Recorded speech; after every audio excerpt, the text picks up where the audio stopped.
when it comes to like the way that I enjoy music and the way that I enjoy cinema, it's the same in my mind. Like they're equal in importance to me. My girl like a solar eclipse. She might take out your eyes if you look. So I'm on her like steel and flint. We together like movies and books. Explain when you got into music and what kind of music you make. Okay, word. Yeah. So my name's Kala. I'm 20 years old. I'm a musical artist and producer primarily. But I like to stay versatile. I do a lot of different stuff from clothing design to film directing. I throw events. Yeah, so I try to stay as versatile as possible. But when it comes to the music, I definitely started when I was around 15 years old. That's when I started making like my own music. But I think my first musical background and what really got me into the love of being an artist, being a performer, especially was my background in musical theater, which I started in middle school. Yeah, I did theater all throughout middle school, and I think that just like really, well, it taught me to be like comfortable on stage and and speaking in front of people. And then past that, as I started growing up a little bit at like 15, life got a little bit more difficult, a little bit more complicated, and I just kind of started expressing that all of that in music. And that things progressed, the stone rolled down the hill, and I started producing my own stuff and grew from there. And now I live in Los Angeles. I've been here for about 2 years. That's dope, man. I can't believe I'm so glad you said musical theater because that's my background too, bro. Like since middle school. Oh, for real? Yeah, That's awesome. I was Aladdin. I was random ass stuff. I was like Gaston's little guy in Beauty and the Beast. So I did a lot of like musical theater without even wanting to do musicals, but That's awesome. dude, I always That's so cool. appreciate yeah, I always appreciate meeting artists that like have that experience too and being Thank comfortable you. on Yeah. stage. So that's so dope. Speaking of like being on stage, I know you just performed, but I was kind of curious, like, have you performed live before the Art for the World event, or how many times have you Yeah, performed? I have. Um, I've performed live like quite a decent bit since moving to LA. I had never really performed before moving here, so I would say in the last 2 years that I've been here, I've probably performed around, I want to say like 10 to 15 times, Nice. um, various little events, and I think probably about half of that would be, or maybe like a third of that is probably events that I've planned myself. Mhm. Um, so yeah, I love performing. It's one of my favorite parts of being an artist, and I love connecting with people in real life. Mhm. So it's really just like it's my favorite thing to do. I perform anytime I get the opportunity, from an open mic to a proper show, one song, 8 songs, it doesn't matter. Like I'll get on stage whenever. Dang, that's so sick. I had no idea you performed. I I'm waiting for the day I get to catch you live because Dude, I'm excited for it. that's I'm gonna be hyped for hype. it too. Is there any song in particular that like you really enjoy um performing Ooh, live or that's a good question. I have a song called Friday Nights. It's Mhm. the first song I ever released, and I have like a weird relationship with this song because I dropped this song. It's the first one I ever released, and I listened back to it like on Spotify, Mhm. and I really don't like my voice in that song. Like it doesn't sound how I sound now. You could tell that I was like inexperienced, like recording. But the thing is that song I love performing it live because I always get people to sing the hook along with me. It's really, really simple. It just goes, Friday nights bringing Friday schemes, so I can teach it to everybody in one line, and everyone sings it along with me, and it's Oh, so much fun to do that stuff. I love yeah. crowd interaction.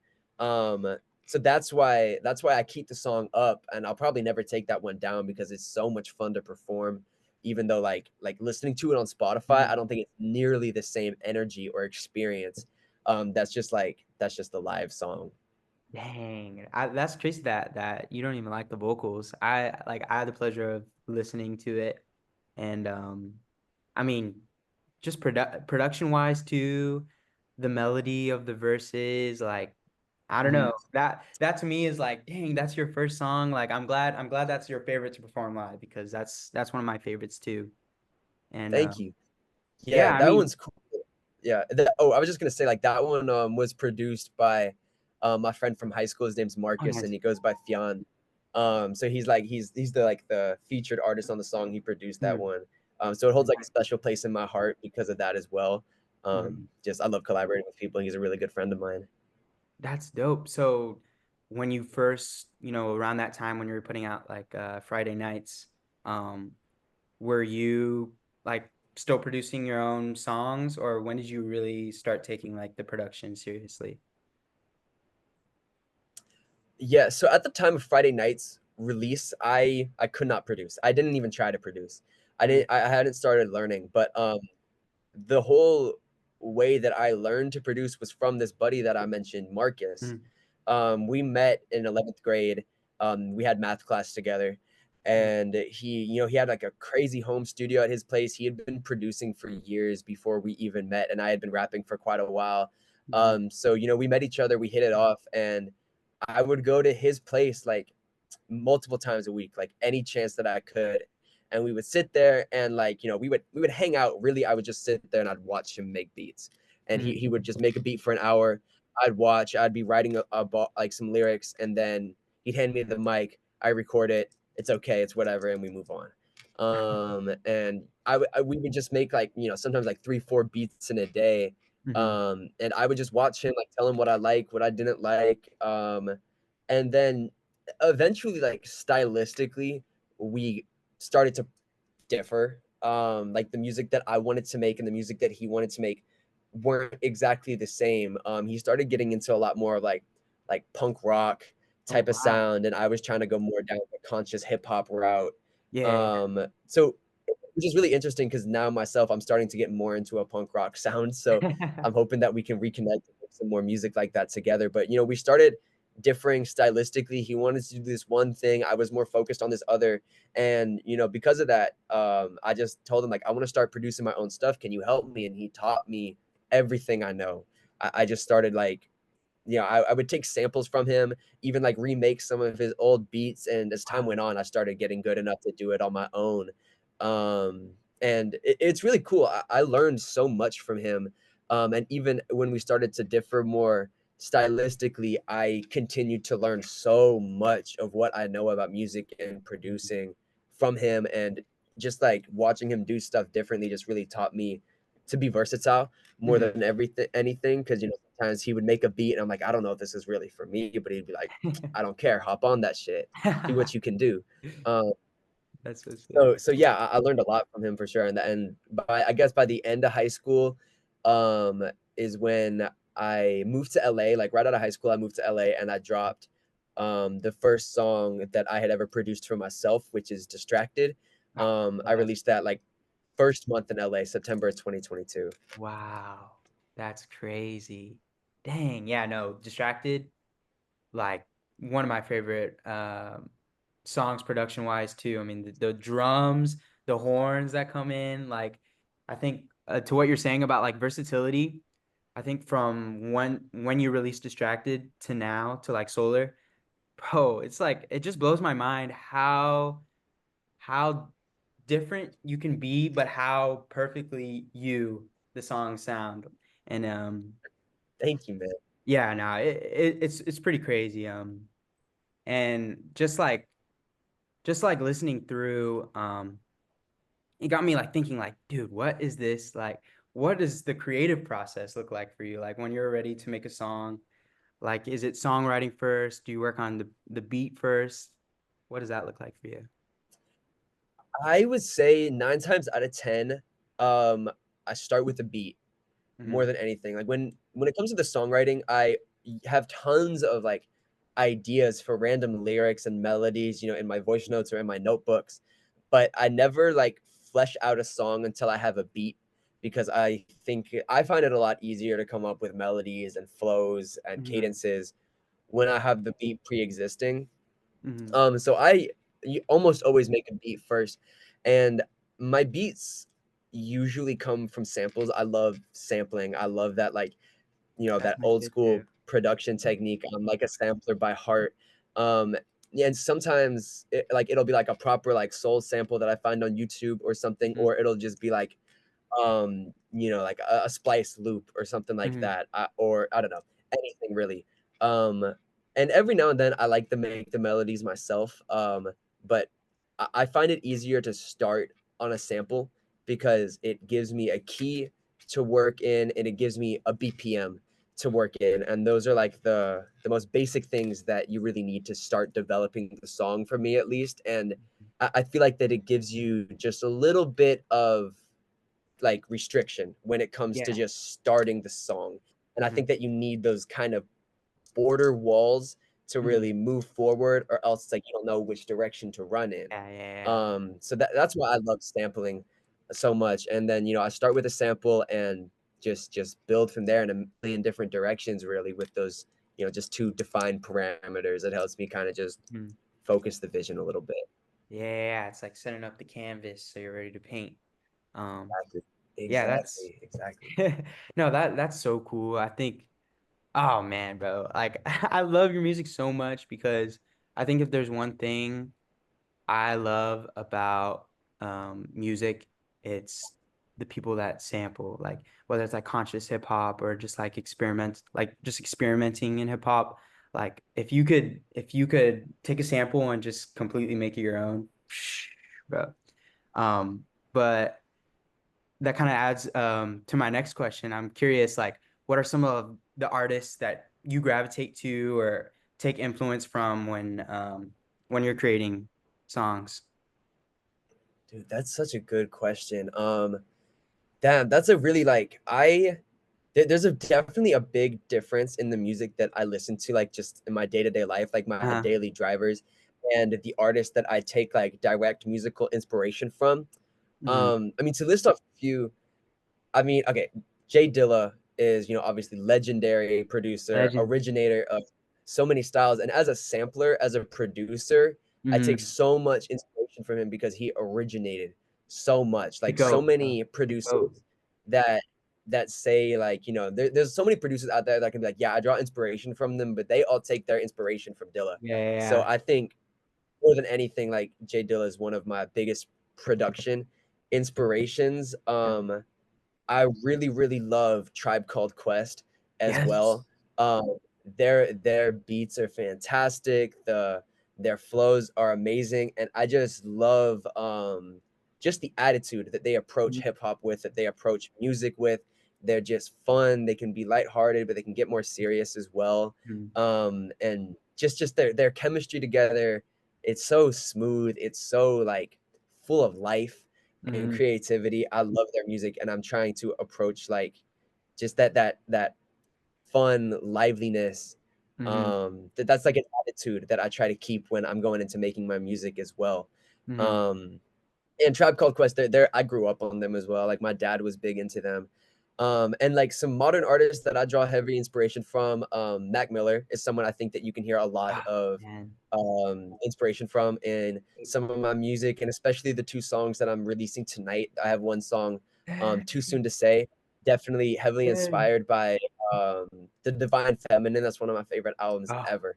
yeah, man. Mike I Dean is love that album. another modern producer that's just a legend. Yep. And Mike Dean really inspired some of my work on the second song I'm releasing tonight, Falling Back to Earth. That one's produced by myself and my friend Bosco, who goes by Kahada. And my main contribution to that song is the outro. And when people listen to it, I think that you'll hear a lot of Mike Dean inspiration for the outro of that Oh, song. no, that's so dope. Yeah. No, I there's definitely some outros even from other songs. I want to say Flying Too Close to the Sun. That has an outro Hmm. that like blows my honestly a lot of the outros.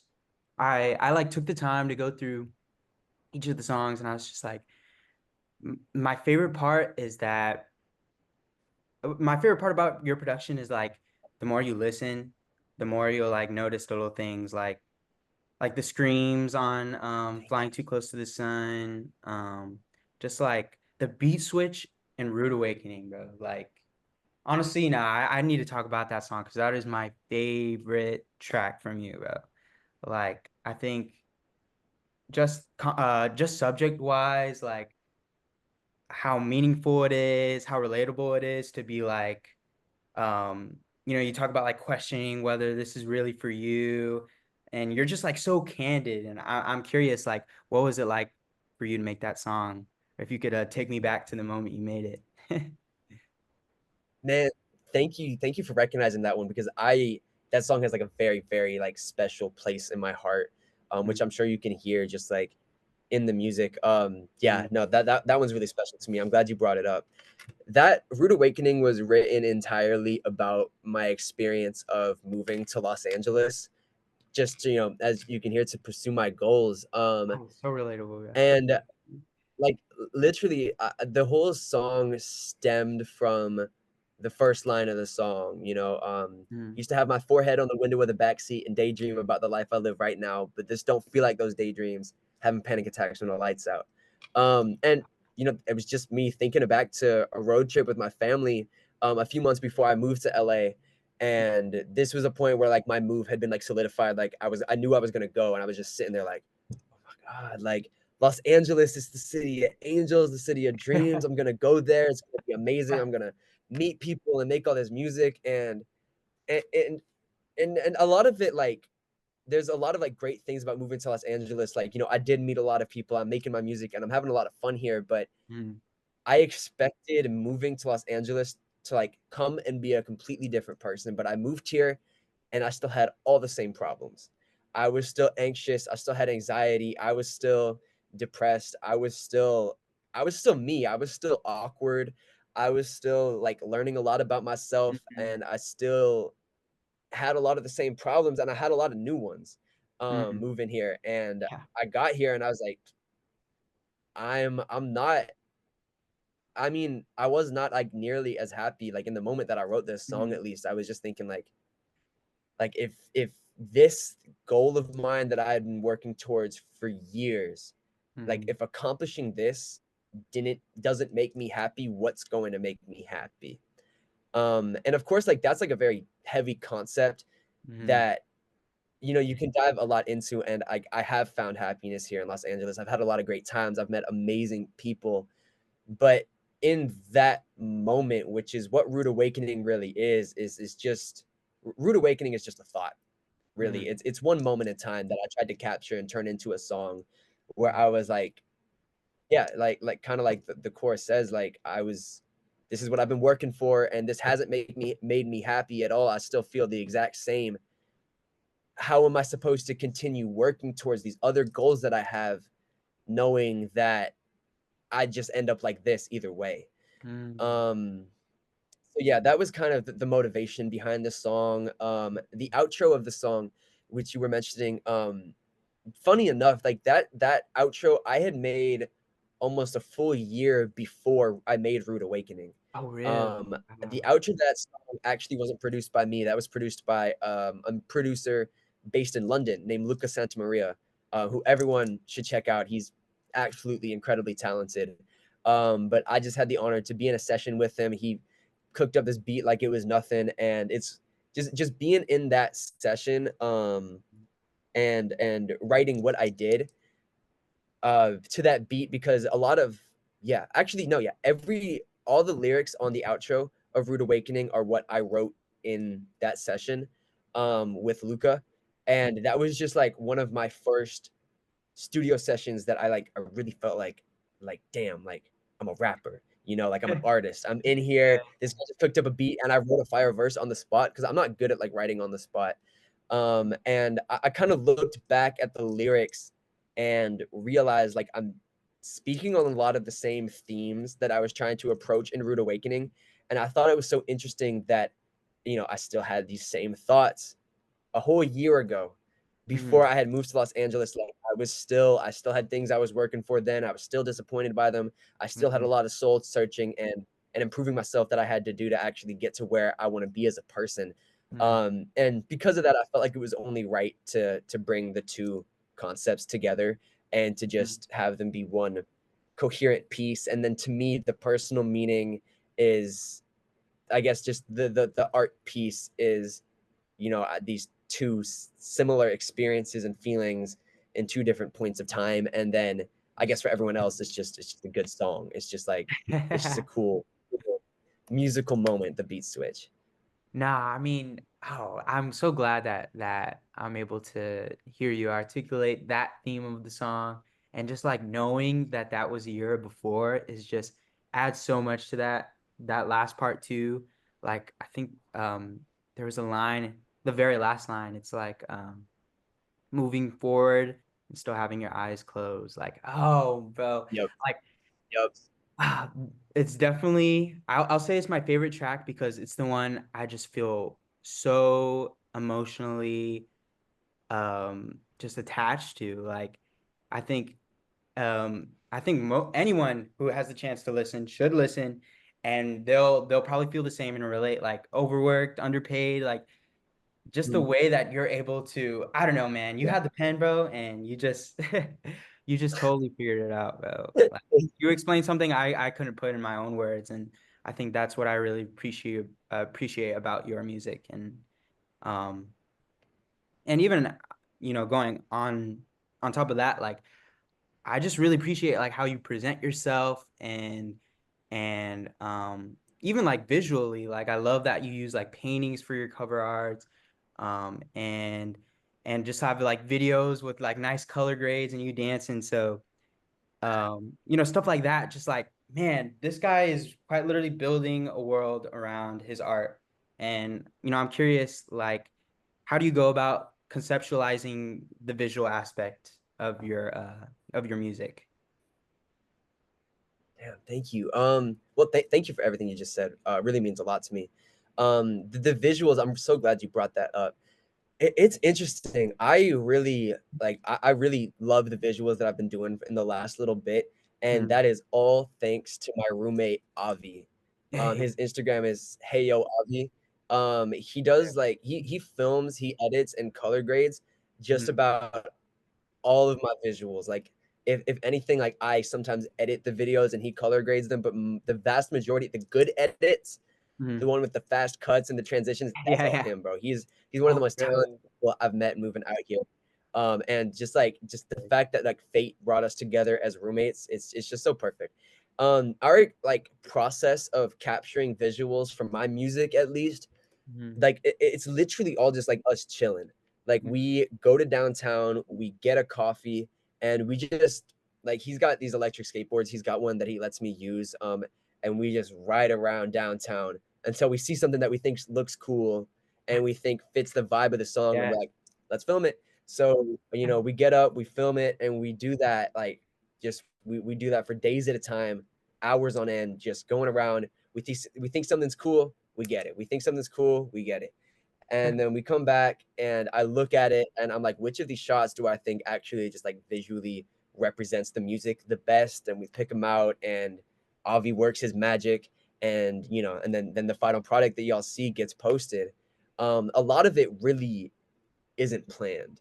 Like it's just we go out and we think like what looks the best, what just kind of fits the vibe that I'm trying to make with the music. It's Mhm. just purely based off of vibe more than anything.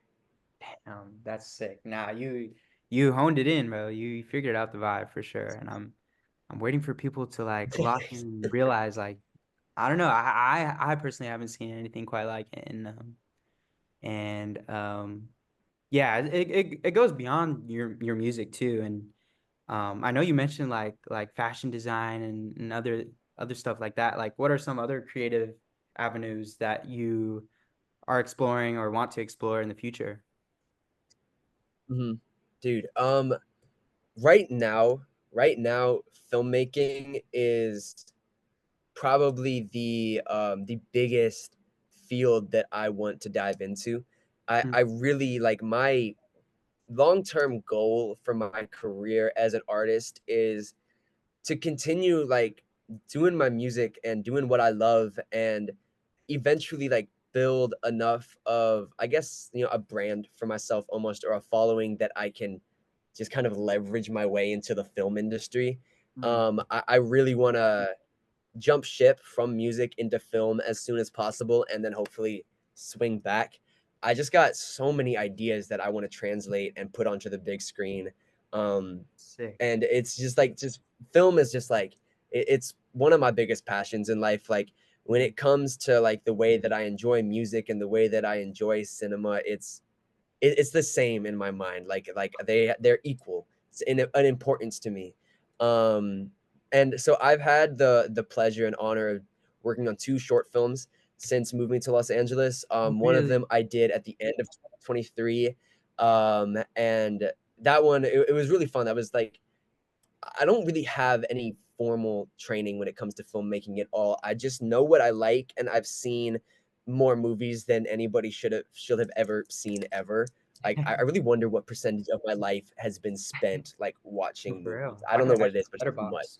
Yeah, Yeah, that's I should check my letterbox. I should just crazy. add it all up math at some point. But yeah, so I just kind of like dove in head first with this short film. I had a really talented group of people working with me, and we just made this fun little movie about 2 people robbing an In and Out.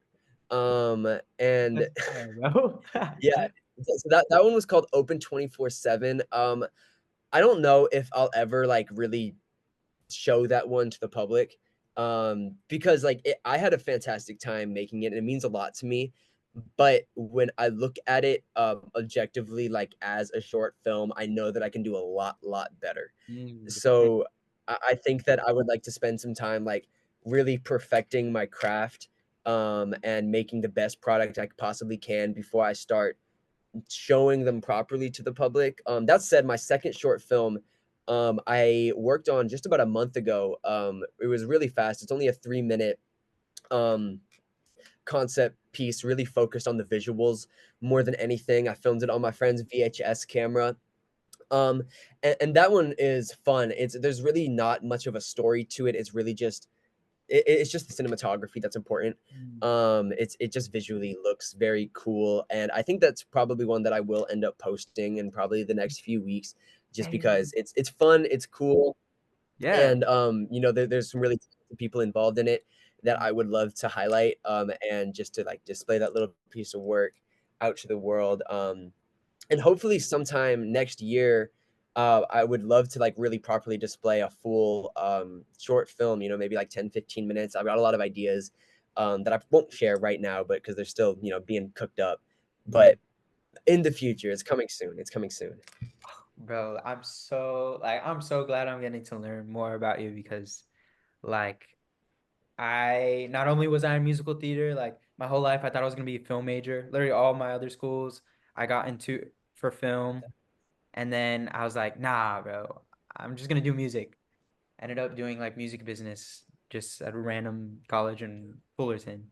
Um, so bro, I just like I'm really looking forward to seeing that short film and like I love that you're just as passionate about that. Um, yeah, nah, super cool. Also, my Zoom might end because my broke ass. So if it goes over, No worries, no worries, but we can hop on another one if needed, or bet, or bet. whatever. I can Yeah, talk I have really like I fast, have like two, but works. don't feel the need to rush. We can hop on another one. Okay, sounds good. Um, oh man, there's so many songs. I just realized like I wrote so much about them. But let's just talk about like your most recent one because Solar to me is just like just incredible. Like just creative sampling, like almost gives me it gives me more of like a JPEG Mafia type of vibe, but obviously a lot more you. Um, and yeah, that Mm, song is just super fresh. I'd love to learn more about like what it was like making that song. bro, thank you. Man, solar is a really interesting one to me. Um, I didn't really like realize how cool solar was until a little while after I had made the beat originally. Because it's another one that just kind of happened. Like I didn't go into that with a lot of intention. I Mm. just found a cool sample. I chopped it up as I do, and I was just going crazy on the drum pad, just like yeah. And I thought it was cool, so I recorded it. I put it down, and I was listening to this, and at first it started as like a trap beat. It was like a trap soul beat, and I was like, this isn't doing the sample justice. Like it's cool, but it's not as cool as it could be. I tried messing around, going like old school, like a more boom bap type of Mm, vibe, more traditional to the sampling. yeah. And I was like, this isn't like the sample is still like easily the most intriguing thing about the song. And even like with the final product, I still think it is. Um, and I was just sitting there and I was like, what other like genres can I approach this with? And then I tried a straight house beat and I was like, this is cool. This is sick.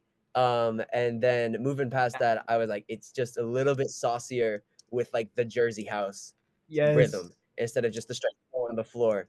Mm. So I put that down and I was like, damn, like this is sick. Like this is like properly, this is doing the sample justice.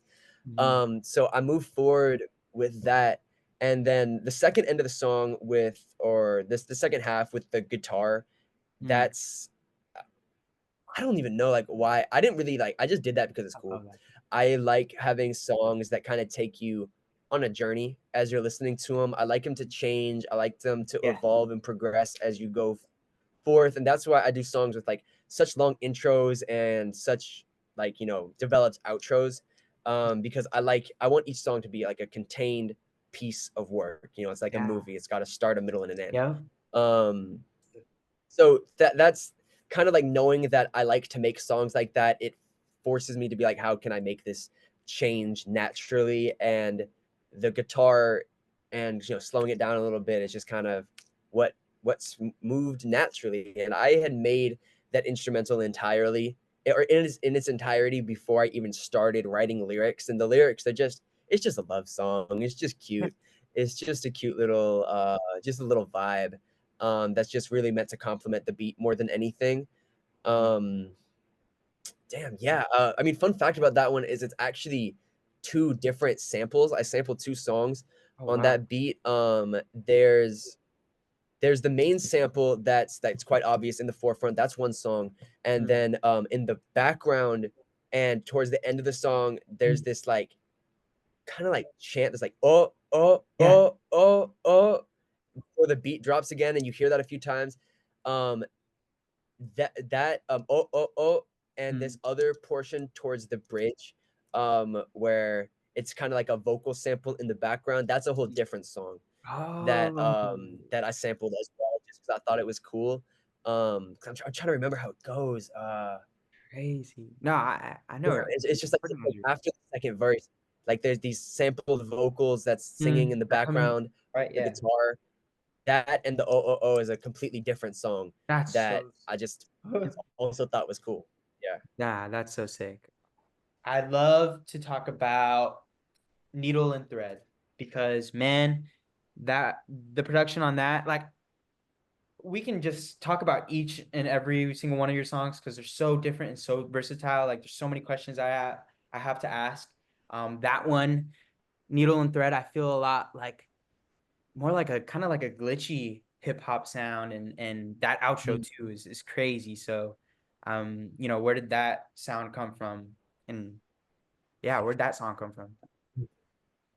Dude, that was just another one born from a sample. Mm, I'm trying to remember. That one is a little bit older, the beat itself. mm, That one is like it's similar creative process to Solar for sure, where I started with this cool sample, which actually really doesn't sound anything like the way that um it ends up in Needle and really? Thread. I think Mm, Solar that sampling technique is like if you were to listen to the original song, you could definitely hear the short clips that I mm. sampled and turned into the beat that it is now. Needle and Thread, if you were to go back and listen to the original song, it's not nothing similar. I completely massacred that sample. Um That's dope though. but that one, it was like I was really focused on. It's interesting when I heard this sample and I started working on it, and I made this like these fun drums. I love the drums on that song and that intro where the beat first drops and the sample is just kind of like Yeah, I love that that. bit. I made that before anything else, and I was like, man, this is so cool and satisfying and this is what being an artist is all about, and that's just how I felt when I heard that little portion of the beat that I had made, Mhm, and that it just kind of like inspired the lyrics to the song. That song mhm, is all about just being an artist mhm, and the role that plays in my life, and the ups and downs of creativity and the way that I'm trying to approach being an artist professionally, mhm, and how that affects the way that I approach art and the way that it's changed me. It's just like a whole kind of a deep dive into how that portion of who I am exists in my life. mhm, Um, like yeah. I mean, like there's one section of the second verse. It's one of my favorite lines.